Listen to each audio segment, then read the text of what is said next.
O ministro da Justiça, Flávio Dino, colocou a Polícia Federal à disposição para investigar ameaças a ministros do Supremo Tribunal Federal após Luiz Roberto Barroso ter sido hostilizado em um aeroporto nos Estados Unidos. Pelas redes sociais, Dino disse, aspas, vou enviar ofício à presidente do STF, que é a Rosa Weber, frisando que a Polícia Federal está à disposição para investigar os episódios de agressão e ameaças a ministros daquele tribunal e de outros. São extremistas antidemocráticos que perseguem magistrados nas ruas, aeroportos, restaurantes. Fecho aspas. Barroso foi hostilizado no aeroporto de Miami na noite desta segunda-feira e os vídeos que circulam na internet mostram o ministro no salão de embarque do aeroporto enquanto manifestantes vaiam e o xingam de ladrão e lixo. Barroso, como mostram as imagens, não reage. Sobre o episódio, o ministro disse, aspas, é uma mistura de ódio, ignorância, espírito antidemocrático e falta de educação. O Brasil adoeceu. Espero que consigamos curá-lo e que uma luz espiritual ilumine essas pessoas. Fecho aspas. O STF ainda não se manifestou. Vamos ver um trecho, mais um, desse vídeo. A gente tem produção.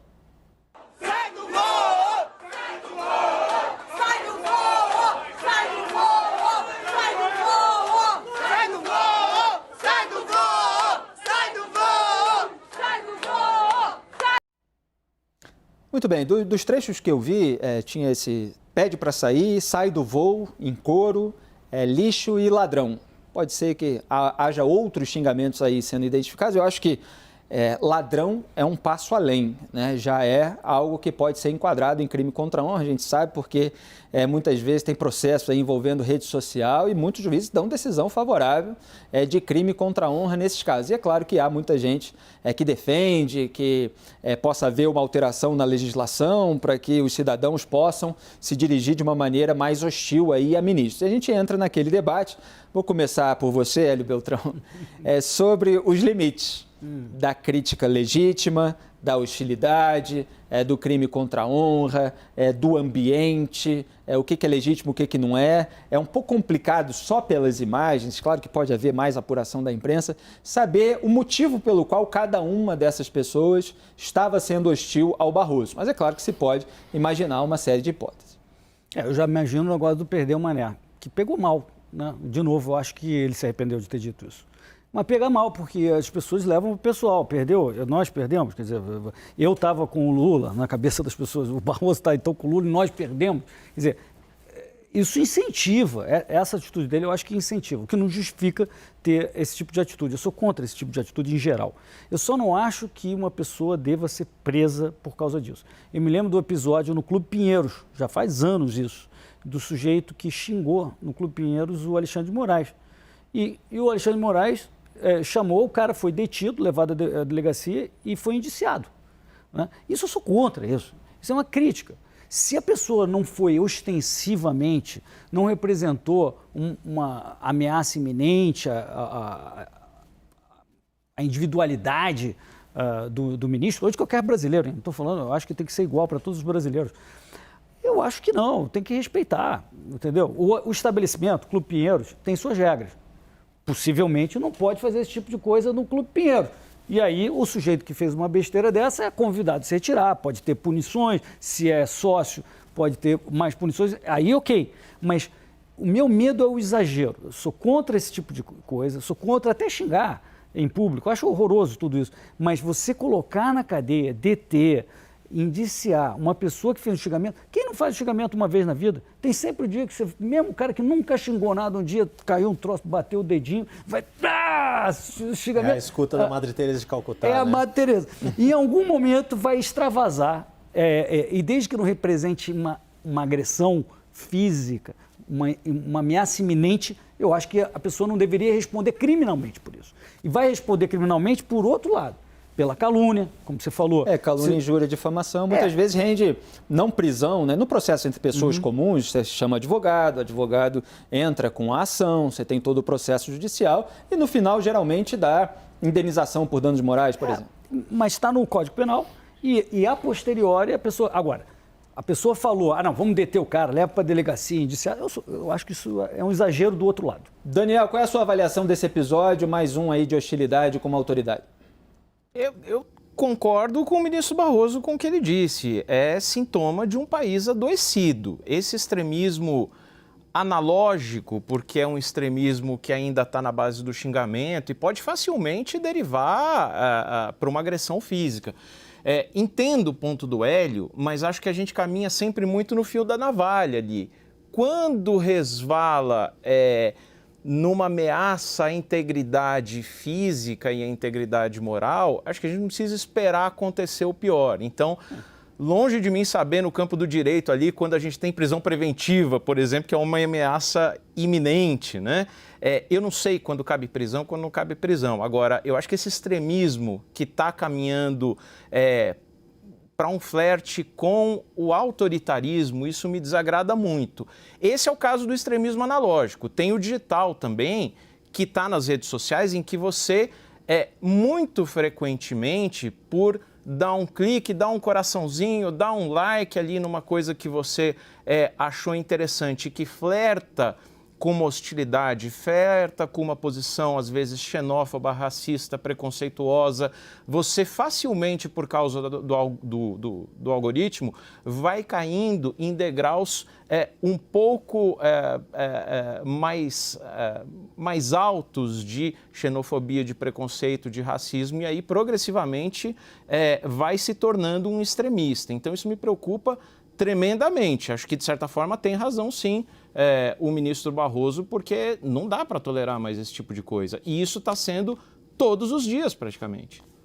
Janaína, você falou da vigilância, obviamente, criticando qualquer tentativa de se proibir a crítica legítima. Quando a gente fala assim, a gente fala de artigos, de comentários, rede social, manifestações muitas vezes que são indiretas. Aí tem uma outra seara, o campo vai ficando cada vez mais espinhoso, que é a presença física, a pessoa criticando diretamente. Aí, às vezes, ofendendo, às vezes fazendo uma acusação criminal, às vezes em grupo, às vezes são massas. Quer dizer, a coisa vai escalonando. Qual é o limite? Quer dizer, o que cabe para o cidadão, muitas vezes indignado com uma autoridade, diante dela ou não? Eu acho que quando a gente tem uma vida pública, está sempre sujeito, né, a ser interpelado, de alguma maneira ser ofendido.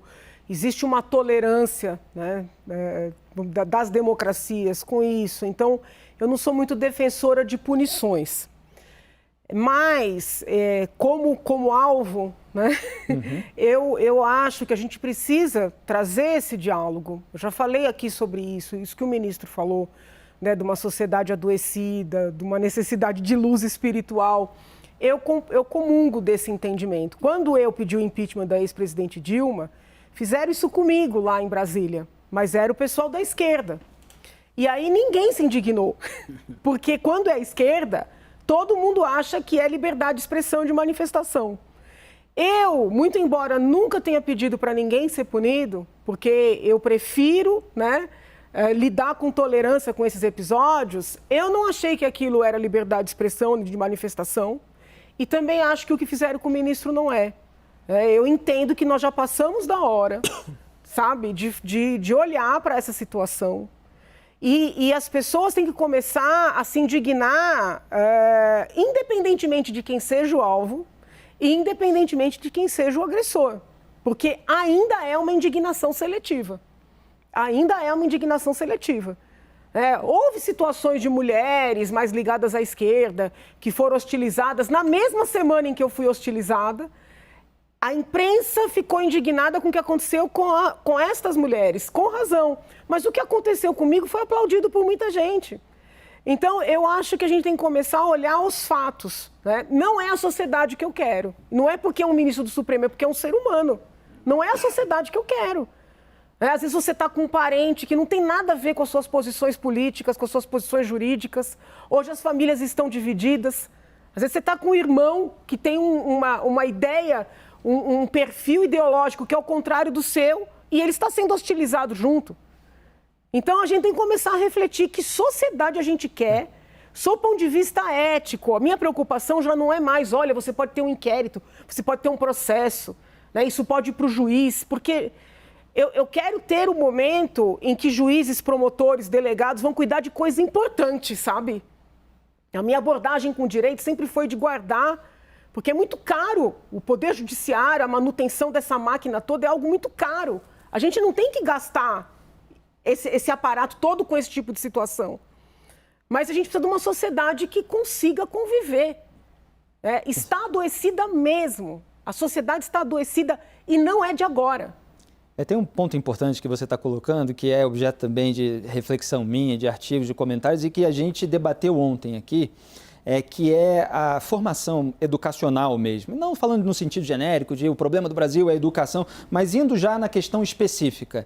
Muitas vezes você tem a falta de capacidade de abstração, de desenvolvimento de imaginação. O professor Paulo Cruz estava aqui ontem mostrando a dificuldade de gerar isso, e aí você tem teses que a decoreba não funciona para os jovens, etc. Por que eu estou dizendo isso? Porque muitas vezes a gente vê no debate político esse nós contra eles, e a gente sente, até pelas pessoas próximas da vida social, a dificuldade de as pessoas terem critérios estabelecidos que são, de certa forma, abstrações e que sejam usados para as mais diferentes situações, com os mais diferentes personagens, das mais diferentes ideologias.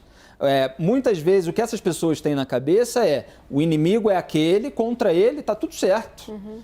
E se for contra o meu grupo, contra a minha corrente ideológica, então, na cabeça dessas pessoas, está tudo errado. Existe uma dificuldade de você ter um critério de que, olha, a hostilidade, eventualmente a acusação criminal contra quem seja, em massa, com uma certa intimidação, isso é errado, é ruim, isso pode ser evitado. Seja de direita, seja de esquerda, goste-se ou não daquela pessoa. Então, assim, eu vejo muita dificuldade no debate público de as pessoas terem o mesmo critério para situações e personagens diferentes. Yuri, como é que você avalia? Acho que o Daniel tinha pedido aí Daniel, a palavra, diga, fica à vontade. Não, obrigado. Não queria te cortar não, Yuri, por favor. É só, assim, eu acho que o Felipe tocou num ponto que é crucial. E é como a gente tem caminhado sempre para ter posições sempre muito fechadinhas que são colocadas ou numa caixinha de esquerda ou numa caixinha de direita, como se aquilo fosse um combo, em que a gente tem que ficar sempre com hambúrguer, batata frita, refrigerante e, de preferência, o sundae no final. Então, quer dizer, a gente estava falando agora há pouco do tema aborto, né? Isso é um tema tão divisivo e tem opiniões legítimas de um lado, por convicções religiosas ou mesmo jurídicas, tem bons argumentos de outro também pelo lado da saúde pública. A gente só está caminhando para uma coisa e acho que não faz bem no terceiro dia de governo a gente discutir isso, porque a gente volta a colocar todos esses temas, aborto, uma postura mais flexível para porte e posse de armas, tudo numa mesma caixinha. Então, se você concorda com o aborto, você é contra armas, você é contra acordo de livre comércio, você é contra o marco legal do saneamento, você é a favor da liberalização das drogas, você é a favor da redução da maioridade, contra a redução da maioridade penal. Então, você não precisa comprar esse combo todo, o tempo todo, e a gente pode encontrar posições, falar assim, olha, eu quero o hambúrguer, mas sem batata frita e pode ter o sundae no final. Essa coisa de você estar sempre com posições antagônicas, divergentes, num dualismo constante, isso me parece, mais do que uma infantilização do debate, um sintoma de um país que está adoecendo. Muito obrigado, Daniel. Diga aí. Não, eu acho que vacina embaixo de tudo que o Daniel falou. Eu acho a gente não pode só achar que isso é uma exclusividade do Brasil. No fundo, a gente tem isso. Sim. Se tornou talvez um dos grandes dilemas da sociedade contemporânea. A grande questão é que está todo mundo trocando o pneu com a roda. Todo mundo, eu digo, todas as sociedades, com seus arcabouços legais, com as suas trajetórias culturais, de como lidar com esses desafios de radicalismo, de extremismo, de discussão polarizada. Então, as soluções que vão ser adotadas pelo Brasil, pelas características que o nosso judiciário tem, se a gente tem um judiciário que, por vezes, é abusivo, é porque também temos uma sociedade que é muito abusiva, em que existem ali posições sociais em que uns abusam dos outros nas mais diversas situações de convívio. A grande questão é qual é o caminho que a gente tem para construir as soluções e deixar de ser uma sociedade doente. Eu acho que ainda não está nem um pouco claro isso. Essa é a nossa dificuldade. Acho que o nosso mal não é a doença, o nosso mal é a dificuldade de se buscar a cura para essa doença. E, assim, o que eu achei curioso, e até destaquei na abertura, é que essas ofensas ou esses pedidos para sair, eles não vêm com nenhuma explicação específica. Você fez isso, você votou assim, você decidiu assim. Pelo menos por essas imagens que a gente está vendo, vamos ver se essas pessoas virão a público para dizer, eventualmente, o motivo. Aí o ex-juiz e agora senador Sérgio Moro, do União Brasil, usou as redes sociais para repudiar os xingamentos ao ministro Barroso. Ele escreveu, aspas, o ministro Luiz Roberto Barroso sempre defendeu a Lava Jato e reconheceu os crimes expostos pela operação. Então, tratá-lo de forma ofensiva é desconhecer sua atuação contra a impunidade, inclusive quanto a do Lula. Fecho aspas. A gente volta aqui ao debate, obviamente não vai trazer de volta debate sobre Lava Jato, Moro, Barroso e tal, é só a questão de as pessoas estão ofendendo em razão daquilo que realmente é a realidade, aquilo que aconteceu, ou elas têm um ódio contra aquela pessoa, contra a instituição que aquela pessoa integra. O Moro está dizendo, olha, se for por causa disso, a gente pode ler assim, se for por causa disso, não faz sentido. Quer dizer, se vocês são bolsonaristas insatisfeitos com a volta do Lula ao poder em razão de decisões do Supremo, olha, esse ministro aí votou a favor da prisão em segunda instância. Quer dizer, pelo voto dele, o Lula não teria saído da cadeia. É essa questão que ele está colocando. Esse ministro votou, inclusive, contra a suspeição do próprio Moro. E a suspeição, na qual o Barroso foi voto vencido, ajudou a trazer o processo um pouco mais para trás, o que contribuiu para a extinção do processo pelo fim do transcurso do prazo por prescrição. É a palavra mais técnica. Então, se for por isso, não serve. Então, pelo que é? Pode ser, evidentemente, como eu aventei e você colocou como a sua opinião, pela frase, perdeu, Mané, numa mola. Eu acho que tem mais coisa. Não, certamente pode ter mais coisas, pode ter posições que são consideradas à esquerda do Barroso, sobre aborto, que a gente estava debatendo, sobre legalização das drogas. Não, eu acho que é do Supremo, na atuação do Supremo. A atuação do Supremo, exatamente. Mas muito do ódio que um certo grupo político tem pela atuação do Supremo não converge com os votos do Barroso em determinados campos. Então, assim, eu trago assim, a questão mais de fundo. É que, Janaína, a gente vê muito nós contra eles e muitas vezes as pessoas realmente não sabem quem fez o quê. Não, mas é muito intrigante como eu posso estar equivocada, mas a sensação que eu tenho é que o debate está muito mais superficial. Exato, superficial. Então, por exemplo, é incrível, nas minhas redes, as pessoas vêm me xingar e escrevem assim, faz o L, você não fez o L? Falei, Jesus Cristo, todo mundo sabe que eu não votei no Lula. Eu entendi que o processo eleitoral foi correto, nunca passou pela minha cabeça a ideia de fraude, porque eu vivo a realidade, né? Mas assim... Se você fez alguma crítica ao Bolsonaro, algum alerta, então... E eles ficam, faz o L, faz o L. E assim, eu sempre fui pró-vida. Defendo a nossa legislação, né, como está, mas sempre fui pró-vida. Muito antes de ser deputada, já participava do movimento. Eles vêm nas minhas redes, abortista. Então, o que acontece? Cria-se uma realidade e as pessoas acreditam. E, assim, eu tenho tentado falar muito sobre isso. Existe uma desconfiança da imprensa como um todo. Então, muitas pessoas estão se informando exclusivamente pelas redes de WhatsApp.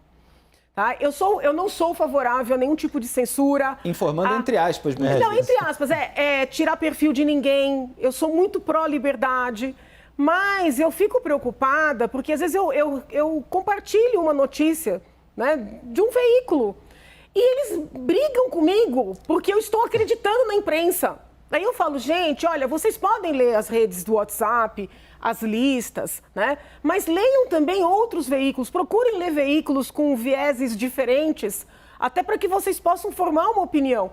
Então eu estou muito preocupada porque as pessoas acreditam de maneira assim muito cega no que aquele grupo contou, né? De forma que, assim, eu percebo pelos xingamentos. Eu percebo pelas críticas que eu venho recebendo. São críticas completamente incompatíveis com a minha história, de certa forma. isso que aconteceu com o ministro. O ministro votou contra, vamos dizer assim, liberar o Lula para concorrer, se a gente for resumir. Mas ele foi agredido. Então, assim, as pessoas não querem saber a verdade. Elas criam uma verdade, né? E eu penso que isso é muito perigoso, não é só para a política, é para a vida. Elas associam qualquer pessoa que não esteja completamente pactuada com o próprio grupo ao grupo adversário, que tem de ser hostilizado quando não eliminado. Isso nos casos mais graves, evidentemente. É esse nós contra eles do discurso populista que a gente está vendo. E infelizmente a dinâmica de esquerda e direita, ela é parecida, né? E quando você tem um olhar assim que não é de combo, como disse o colega, você fica completamente fora, né? Então, que esse programa busca trazer, que é o senso das nuances, analisar cada detalhe, porque as pessoas não precisam, né, Yuri, comprar um pacote completo. Agora, isso não surgiu out of the blue, do nada, não foi o combo que caiu na terra e as pessoas passaram a adorar. Isso é um processo. Isso aconteceu ao longo de muito tempo, ao longo de como a disputa política foi sendo feita, e de novo, insisto, não só aqui no Brasil, em diversas outras sociedades também ela foi feita de uma forma que foi se buscando a deslegitimação de quem pensa diferente. Exato. E até que chega nesse ponto que você colocou, que é o mais preocupante de todos, da total eliminação. E naturalizou-se o discurso da eliminação do adversário. Não é de hoje, não é do processo eleitoral de 2022, ficou mais agravado no processo eleitoral de 2018, mas ele vinha ao longo de um processo que foi sendo construído há tempo. Essas coisas não surgem caídas do céu, de repente as pessoas ficaram cegas pela política. Elas foram levadas a isso por um processo político-social. Exatamente. E, como você disse, está no mundo todo, também porque esse processo é turbinado pelas redes sociais. Sem dúvida. Pela formação de bolhas, que para mim é um fenômeno, do ponto de vista intelectual, muito interessante, sempre analiso isso, porque as pessoas passam a seguir apenas aquelas que estão pactuadas com todas as suas ideias, elas deixam de seguir qualquer conta que fale algo que seja factual, mesmo que factual, mas que seja negativo ou incômodo. Então ela começa a viver num universo paralelo, não recebe informação de fora daquele universo, é sempre a mesma emissora, os mesmos influenciadores, e quando vem algo de fora se rejeita, sem que a pessoa, muitas vezes, seja qual for o campo, ela verifique por si só, com o exercício da sua inteligência, se aquela informação é verdadeira. Eu já passei muitas vezes por isso. Quer dizer, você cita a informação de um veículo, mas é o veículo tal, é comunista, ou é fascista, ou é nazista. E a pessoa, individualmente, ela muitas vezes não tem sequer confiança na própria inteligência para checar se aquela notícia, independentemente do veículo, é real, corresponde à realidade, se tem um documento que prova, se tem outra fonte de legitimação daquela notícia. Ela fica fechada dentro de uma bolha. E aí, obviamente, a hostilidade entre as bolhas vai aumentando e quando essas pessoas saem do mundo virtual para o mundo real, aí a gente tem esses embates que podem resultar em violência. Diga, perdão. Não, eu ia falar que tem um aspecto muito importante que é da própria natureza humana. Nós somos tribais por natureza, e a nossa razão é que contém esses instintos impulsivos, como David Hume dizia, nós somos escravos das emoções, ele chamava de paixões. Nós somos escravos. E a gente tenta lá colocar uma rédea nisso. Se é assim que as pessoas cresçam e amadureçam, né? Exato. A questão é, a racionalidade para coisas importantes tem que se sobrepor a esse instinto tribal nosso. Nós, quando vivíamos em tribos, nós atacávamos a tribo vizinha porque era diferente.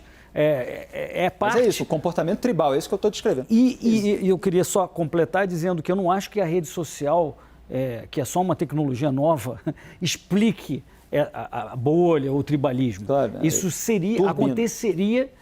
não sei nem se turbina, eu acho por que a gente lado, busca... claro, pode usar-se a favor, né? Isso, porque ela também pode ser um instrumento de racionalidade. Claro. Então, eu acho que é só mais um veículo que a gente usa como usava 100 anos atrás outros veículos. Então, eu acho que a gente arruma uma forma de fazer parte da nossa tribo e aí a gente tenta, né, usar a racionalidade para não se exceder. A gente aqui nesse painel, fora daqui...